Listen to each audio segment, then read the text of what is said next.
गिबियावनो गासिबो जोंनि बेयाव सफैनाय रादाब एबा खौरांगिरि बिथांमोनखौ साबायखर बावो आरो जोंनि बे ओनसोलनि रायजो राजा आरो जोंनि 1 नं बिजयपुर गामिनि रायजो राजा लोगोसे जोंनि 1 नं बिजयपुर मावरिया लाइमोन आफादनि गासिबो सोद्रोमा बिथांमोनखौ आं गाहाम हामलायनाय हरग्रोबाय।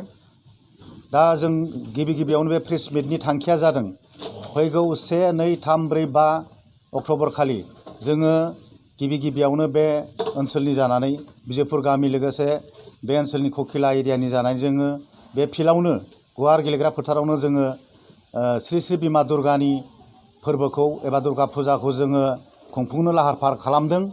बेयाव ओनसोलनि गासिबो धोरोम बासियालासेनो आइ आफा बिदा फंबाय बिब' बिनानावमोनहा जोंनि बे दुर्गा फुजा फोरबोआव उपभग एबा बाहागो लाफैनो हागोन। मानो होनब्ला जोंनि बे ओनसोला गोबां गोग्लैसोना थानाय ओनसोल, जेरै लामा बान्दो स्कुल बायदिसिनाफोर हाथाय बाजारनि गोबां जौगायै दङ। थिग बिदिनो जोंनि बेयाव देहा फाहामसालिबो फैदोंमोन, जाहाथे बेफोरो माखासे गोबां जाफुङै जानानै दङ। जोङो हास्थायो जोङो बर' हारिनि मानसिफ्रा गोबां मोदाय दावदाय गोबां सोरबा गोबां गावनि हास्थायनायजों गोबां फुजिग्रा एबा सिबिग्रा बिथांमोन दङ। नाथाय जोङो अब्लाबो जोङो फैगौ 1 अक्ट'नि सिगां जोङो बे दुर्गा फुजानि सोमोन्दै श्री श्री बिमा दुर्गानि सोमोन्दै जोङो मोनसे बेसेबांबा गिदिर जोङो नैमित्तिक जयग आयोजन खालामदों, जाहाथे जोंनि बे ओनसोलाव मोनफ्रोमबो हाबाफारिफ्रा गदायै एबा जाफुङालासेनो थाबाय थादों।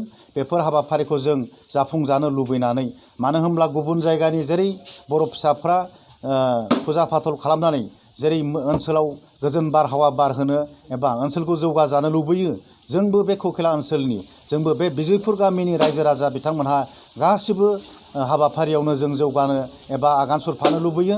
थिग बिदिनो जोङो ओंखायनो जोङो फैगौ समफोराव जाहाथे माखासे थालांनाय दिनैसिम जाफुङै हाबाफारिफ्राव जाहाथे बिमा दुर्गाया बै जाफुङै हाबाफारिफोरखौ भस्म खालामनानै जोंनि बे ओनसोलाव जाफुंनो हानाय एबा गोजोन बारहावा एबा बे ओनसोलनि जाफुङै हाबाफारिखौ गोदानै सुजुफिनो एबा जाहोफिनो, जों बेखौ हास्थायनानैनो दिनै श्री श्री बिमा दुर्गा फुजाखौ जोङो गोगोमै जोङो रायजो राजा आइ आफा ओनसोलनि बिदा फंबायफोरखौ लानानै खुंफुंनो नाजादों।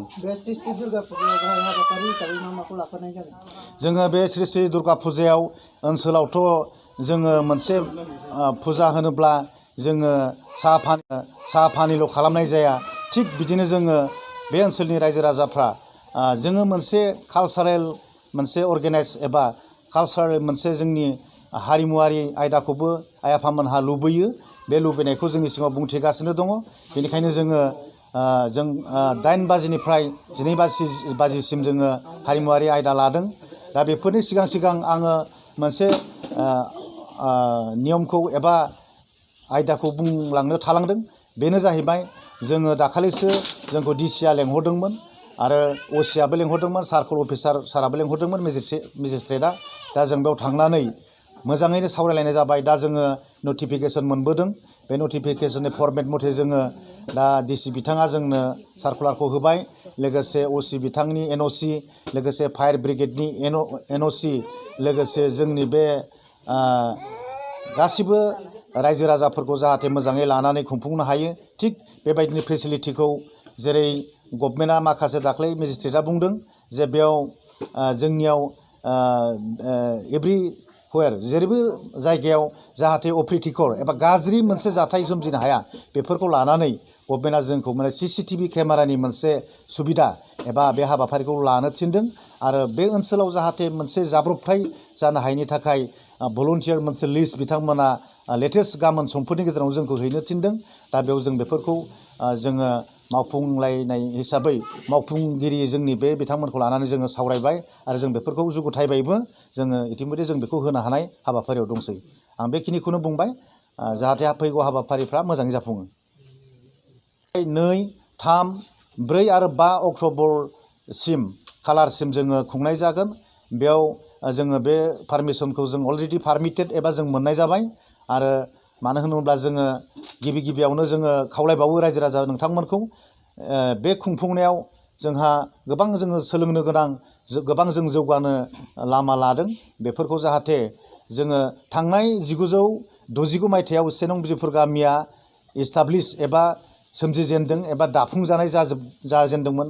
नाथाय बिनि उनावनो 71आव जोंनि बे बिजयपुर मावरिया क्लाबा एबा बिजयपुर मावरिया लाइमोन आफादा सोरजिजादोंमोन। नाथाय अब्लाबो जोङो बे हाबाफारिखौ बे फोरबोखौ दुर्गा फोरबोखौ जोङो खालामफेरनाय जायाखैमोन।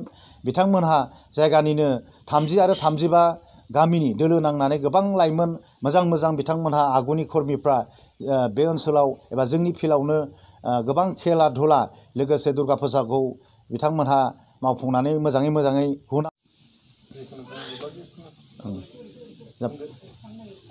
बेजों लोगोसे आं बेखौनो फोरमायथियो जे ओनसोलनि जौगाफुनाय लाइमोन बिथांमोनहा जोंनि बे श्री श्री बिमा दुर्गानि फोरबोआव जोङो हारिमुआरि बादायलायनाय होगोन। जोङो सेथि नैथि आरो थामथि जोङो मोनसे सार्टिफाइड जोङो होनो सानदों।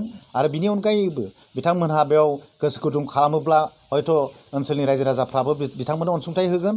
आं बेखौ हास्थायो। आरो लोगोसे आं बुंथिबावनो हास्थायो जोंनि ओनसोलनि रायजो राजाफ्रा फालांगिरियारि एबा बिजनेस सेक्टराव थानाय बिथांमोनहा जोंनि बे फोरबोआव बिथांमोना जोंजों लोगो हमनानै बिथांमोना गाव गावनि दखान एबा बिजनेस सेक्टरखौ बे सानब्रै सानबानि हाबाफारियाव बिथांमोनहा खुलिफैनो हागोन। आं बेखौ बुंथिनाय जाबाय। एसेनोसै।